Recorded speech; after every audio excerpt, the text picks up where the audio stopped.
የኢትዮጵያ ንግድ ባንክ የኢትዮጵያ ጤና ፌዴሬሽን ከጤና ሚኒስቴር ጋር በመተባበር የሚያዘጋጀውን 13ኛውን የምስራቅ አፍሪካ የጤና እንክብካቤ ፌዴሬሽን ጉባኤና ዓለም አቀፍ የጤና ኤግዚቢሽን የስያሜ ስፖንሰር መሆኑን አስታወቀ።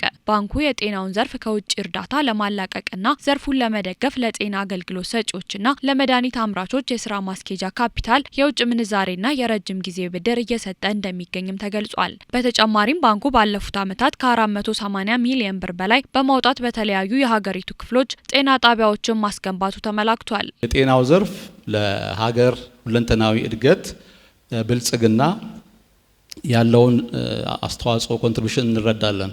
ያንንም ታሳቢ በማድረግ እንዲህ አይነት ፕሮግራሞችን፣ ፎረሞችን፣ ኤግዚቢሽኖችን ስፖንሰር እናደርጋለን። ከ480 ሚሊዮን ብር በላይ ወጪ በማድረግ ባለፉት 2-3 ዓመታት ቀደም ባሉትም ትንሽ ጊዜያት ከጤና ጥበቃ ሚኒስቴር ጋር በመተባበር በሁሉም ክልሎች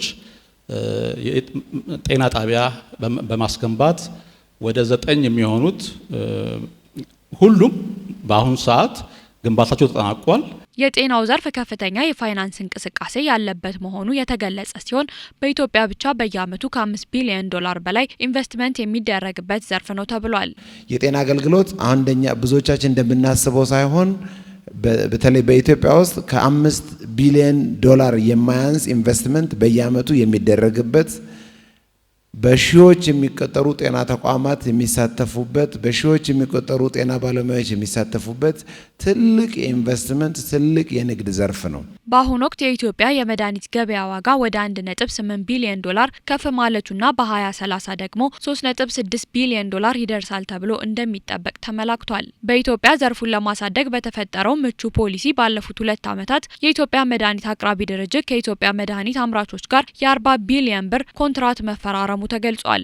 ሄደን ዛሬ ምርት ላይ የገቡ 11 ፋብሪካዎች ብቻ ነው ያለው። ኬንያ ውስጥ ብትሄዱ ከ35 በላይ መድኃኒት ብቻ የሚያመርቱ ፋብሪካዎች አሉ። ለምን ወደ ኋላ ቀረን ብለን ስናይ የሄድንባቸው መንገዶች፣ ፈተናዎች፣ የገበያ አለመኖር፣ ፋይናንስ አለመኖር ነው ያገደን። ዛሬ ግን ኢትዮጵያ ከማንኛውም የአፍሪካ ሀገር በተሻለ ሁኔታ ይሄንን ሴክተር ለመደገፍ በቂ ፖሊሲ፣ የማይታመን የገበያ ኮሚትመንት ፈጥራ ተዘጋጅታ እየጠበቀች ነው። የኢትዮጵያ የመድኃኒት ገበያ በአሁን ሰዓት ወደ 1.8 ቢሊዮን ዶላር ይገመታል። ከሁሉም የአፍሪካ ሀገሮች ቀድሞ በየዓመቱ በ15% ያድጋል። በ2030 3.6 ቢሊዮን ዶላር ነው የሚገመተው። 13ኛው የምስራቅ አፍሪካ ጤና እንክብካቤ ፌዴሬሽን ጉባኤና ኤግዚቢሽን ከነሐሴ 15 እስከ 17 ጽናት የምስራቅ አፍሪካን የጤና ኢኮኖሚ መገንባት በሚል መሪ ቃል በአዲስ አበባ ይካሄዳል።